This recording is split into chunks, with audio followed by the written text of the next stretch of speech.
आपको जरूरत है।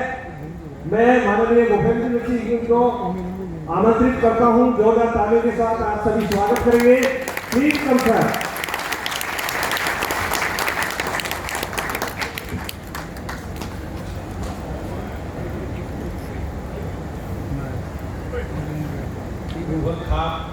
मिलन समारोह पर्यावरण दिवस के अवसर पर कार्यक्रम में उपस्थित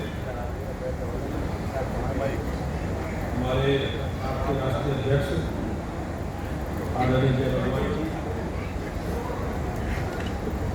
राजस्थान प्रदेश के हमारे आनंद ग्रोवर जी, थोड़ा पीछे करते ना, थोड़ा पीछे करते आज के कार्यक्रम के आयोजक आदरणीय सुशील जी, मंच पर विराजमान भारत सरकार के पूर्व मंत्री आदरणीय संजीव बालियान जी, बुढ़ाना क्षेत्र से विधायक रहे आदरणीय उमेश मलिक जी, सभी मेरे सम्मानित बुजुर्गों, साथियों, प्यारे बच्चों, बहनों, आज चौधरी सुशील जी ने इस आयोजन को भव्यता प्रदान की है, हम सब लोगों को आमंत्रित किया। मैं विशेष रूप से अपनी उपस्थिति के लिए सुशील जी का, आदरणीय जय भगवान जी का, आदरणीय संजीव बालियान जी का सबका बहुत बहुत धन्यवाद करता हूँ। और मैं उत्तर प्रदेश से हूँ और उत्तर प्रदेश में मुजफ्फरनगर भी मेरी कर्मभूमि है रहा। तो मैं अपनी कर्मभूमि पर, अपनी जन्मभूमि पर आप सबका, जो राजस्थान से हमारे भाई आए, हमारी बहनें आई, हरियाणा से आए हैं, उत्तराखंड से आए हैं, उनका सबका बहुत बहुत स्वागत करता हूँ, अभिनंदन करता हूँ। भाइयों बहनों, हमारे समाज का, हमारी स्थाप का समाज में, देश में बहुत बड़ा योगदान है और अलग अलग क्षेत्रों में हमारी जो विरासत है वो विरासत बहुत तेजी से आगे बढ़ रही है। लेकिन हम सब लोगों को अपनी आने वाली पीढ़ियों को भविष्य के रूप में शिक्षित करना है, क्योंकि सामान्यतः शिक्षा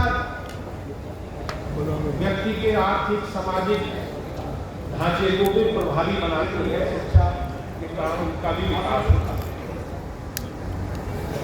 और समाज में जो समाज देश में शिक्षित हो गए, पढ़ने लिखने की उनकी रुचि रही, वो अगर आप देखेंगे तो सामान्यतः देश में समृद्ध सबसे समाज वही लोग हैं और इस क्षेत्र में हम लोगों ने भी बहुत अच्छा कार्य किया। और निश्चित रूप से मैं कह सकता हूं कि आज हमारा समाज देश को, प्रदेश को, जिले को का नेतृत्व करने की स्थिति में रहा और लंबे समय तक इस समाज का, देश का नेतृत्व अनेकों राज्यों में हमारे समाज में किया। लेकिन इस प्रकार के आयोजन से हमें एक दूसरे को समझने के लिए आत्मीयता के साथ आगे बढ़ने की आवश्यकता पड़ती है। भाई बहनों, मेरे लिए किसी सामाजिक कार्यक्रम में शामिल होना पहली घटना है। मैं पहली बार किसी सामाजिक संगठन के द्वारा कार्यक्रम में, मेरे पास भारतीय जनता पार्टी का बहुत लंबे समय से काम है, तो मैं भारतीय जनता पार्टी की कार्यक्रम अभियानों में, मीटिंगों में, संगठनात्मक बैठकों में, प्रवासों में, क्रम में लगातार सक्रिय रहा हूँ और मुझे समझ सामाजिक हितों से ज़्यादा राजनीतिक हितों की ज़्यादा है। तो मैं मेरे उद्बोधन में भी ये सब चीज़ें राजनीतिक विषयों पर आपको देखने सुनने मिलेगी। उत्तर प्रदेश की अगर बात करेंगे तो देश की भी थोड़ी बहुत मुझे जानकारी है। लेकिन उत्तर प्रदेश में लगभग 2.25% आबादी हमारी है। 25 करोड़ प्रदेश की आबादी है और हम लोगों की आबादी लगभग 60 लाख है।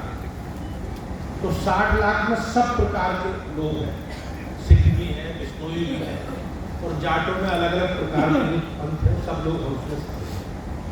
लेकिन भाइयों बहनों, हम सब लोगों ने सबको अपना इकट्ठा कर रखा। हम लोगों में आपस में सब में शादी विवाह होते। आज उसी का परिणाम है कि राजनीतिक रूप से उत्तर प्रदेश ने देश को जाट बिरादरी की पहचान दिलाने में उत्तर प्रदेश की बड़ी भूमिका है। हमारे बीच से ही आदरणीय चौधरी चरण सिंह एक ऐसे नेता रहे जो उत्तर प्रदेश जैसे राज्य के 2 बार मुख्यमंत्री रहे और उत्तर प्रदेश से आगे बढ़कर वो देश के प्रधानमंत्री तक पहुंचे। देश को ये हमारे लिए, हमारे बिरादरी के लिए उत्तर प्रदेश के लिए बहुत बड़ी बात है। लेकिन भाइयों बहनों, राजनीतिक दृष्टि से हमारी संख्या पूरी नहीं है कि हम लोग परिणाम परक राजनीति कर सकते। हमारे लिए कोई विधानसभा लोकसभा ऐसी नहीं है जहां हम अपनी बिरादरी के दम पर राजनीतिक परिणाम प्राप्त करें। तो कहीं ना कहीं मैं अपने समाज के लोगों से हमेशा कहता भी रहा कि थोड़ा सा हमारा जो माइंड सेट है सामाजिक समरसता का, सद्भाव का, वो राजनीतिक रूप से दिखाई देना चाहिए। सामाजिक दृष्टि से हम अपने सामाजिक बंधन के साथ मजबूती से अपने समाज के साथ खड़े रहें, लेकिन राजनीतिक दृष्टि से, पॉलिटिकल दृष्टि से हमें थोड़ा सा उस पर आगे बढ़ना है, क्योंकि हमें चुनाव जीतने के लिए आधे से ज़्यादा वोट की जरूरत है।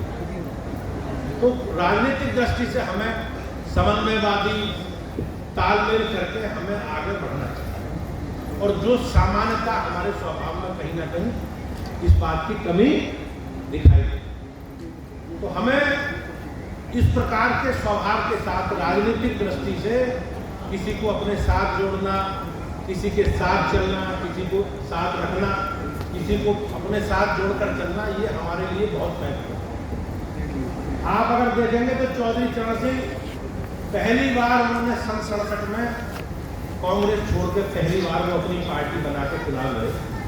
तो 67 लड़े, 69 लड़े, 74 लड़े, फिर 80 में जनता पार्टी के साथ खड़े हो गए, वो 77 में, फिर 80 में अलग हो गए, फिर 85 में अलग रहे। तो लोकदल का वोट परसेंट लगभग 30% के आसपास रहा। उस समय कांग्रेस बड़ी पार्टी थी और एक समय तो ऐसा आया कि उत्तर प्रदेश में भाइयों बहनों 85 में से 34-35 सीटें लोकसभा की भारतीय क्रांति दल ने या भारतीय लोकदल ने या चौधरी चरण सिंह जी की पार्टी को दी। एक राजनीतिक रूप से उत्तर प्रदेश की बड़ी शक्ति के रूप में और उन्होंने सामाजिक